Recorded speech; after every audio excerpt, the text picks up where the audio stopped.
Hey guys, welcome to 10-Minute English with May. And today we are going to take a look at SAT prose fiction. And it is the first passage of the 5 reading passages that you'll come across if you're taking the traditional or the paper version of the SAT. So it's for those who are still in the US. Okay, so for prose fiction, we have to keep a few things in mind. As we are reading, we want to pay attention to character analysis.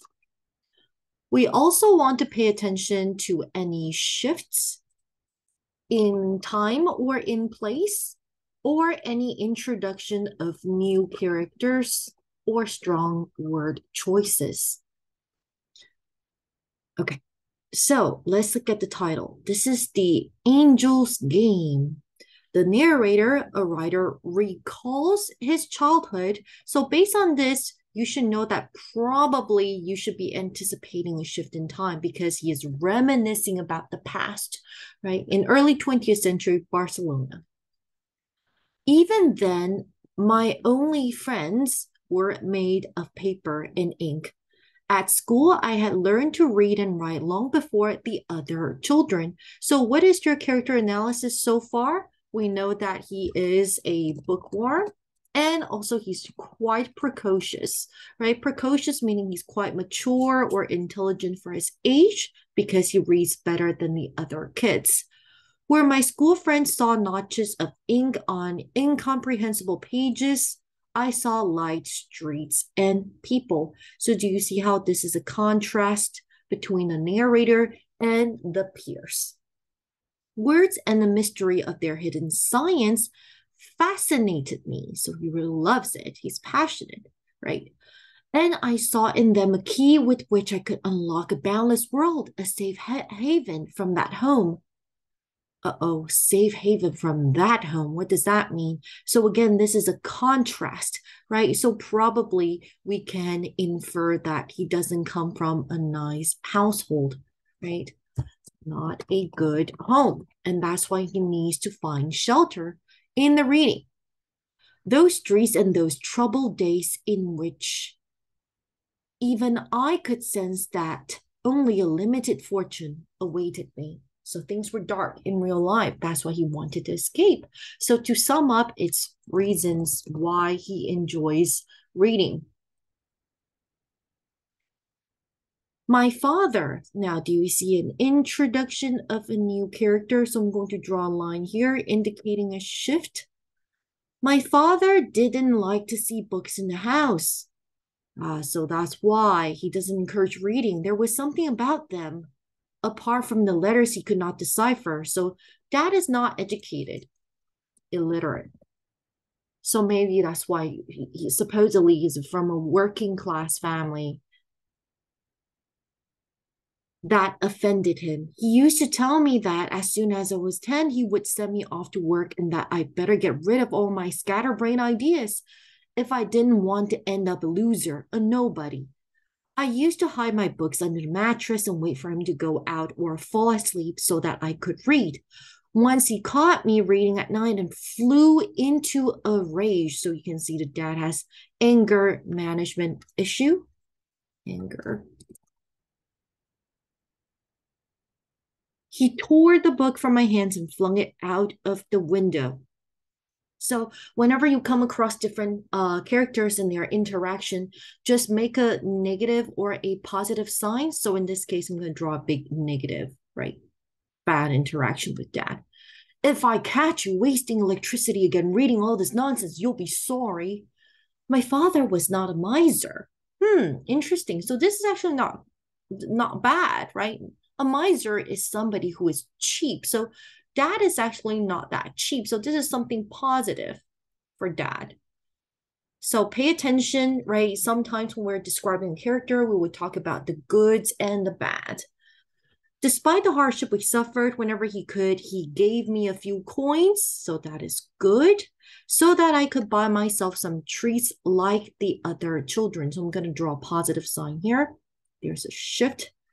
He was convinced that I spent them on licorice sticks, sunflower seeds, or sweets, but get used to the habit of highlighting transition but or yet or however, but I would keep them in a coffee tin under the bed. And when I collect 4 or 5 reels, I secretly rush out to buy myself a book. So again, this statement reinforces his true passion, right? And you can see he's kind of courageous, right? He's not afraid of doing things behind his dad's back. Brave boy, determined. My favorite place, now there is a shift again. Why? Because now we're talking about location, a setting, right? So my favorite place in the whole city is the Semper and Sons bookshop on Col Santa Ana. It smelled of old paper and dust and was my sanctuary, my refuge. So again, do you see how he keeps referring to the place, to the bookshop as a shelter, as a safe haven of refuge? The bookseller, okay, our character, so I'm going to use yellow for this one. The bookseller would let me sit on a chair in the corner and read any book I liked to my heart's content. He hardly ever allowed me to pay for the books he placed in my hands. So this is a very kind shop owner. And the interaction is positive. So I'm going to write a positive sign. But when he wasn't looking, I leave the coins. So what about this kid? Again, he's very precocious, right? He doesn't take advantage of people. It's not much, but he leaves the money. So he's not trying to take advantage of the shop owner. I managed to collect on the counter before I left. It was only small change. If I'd had to buy a book with that pittance meaning a small amount of money, I would probably have been able to afford only a booklet of cigarette papers.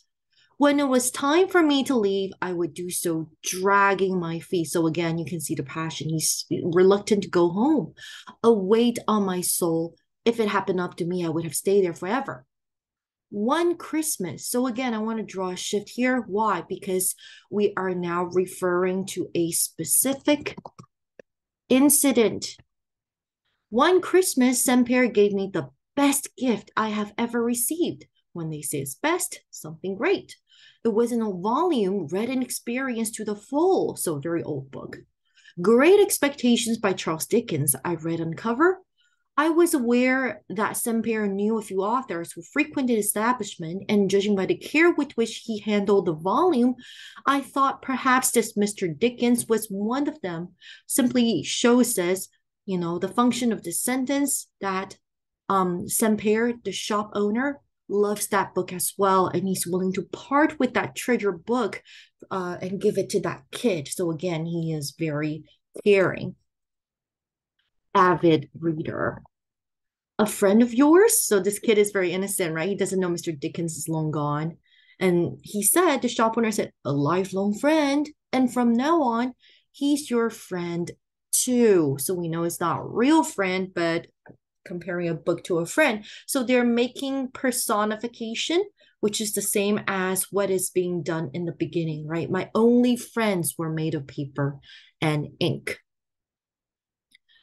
And that afternoon, I took my new friend home, hidden under my clothes so that my father wouldn't see it. It was a rainy winter with days as gray as lead, and I read Great Expectations about 9 times, so we know that he really loves this book.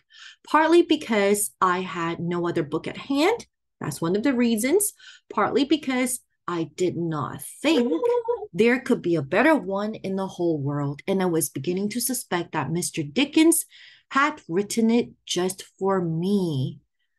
Soon I was convinced that I didn't want to do anything else in life but learn to do what Mr. Dickens had done. So as you can see here, the ending is how this book inspired the narrator, right? So usually when we're trying to tell a story, there's something called a 5-second moment indicating a change. So this last sentence is our 5-second moment, is very important, right? So as you can see, while we were reading the prose fiction, we pay attention to the character analysis, how you would describe that character in a few words, character relationship, whether it's positive or negative.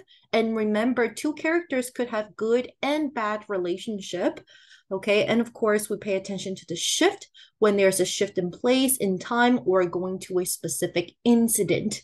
And of course, whether there is a 5 second moment, a big impact that indicate a change in our major character.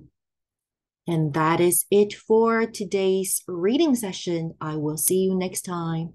Bye bye.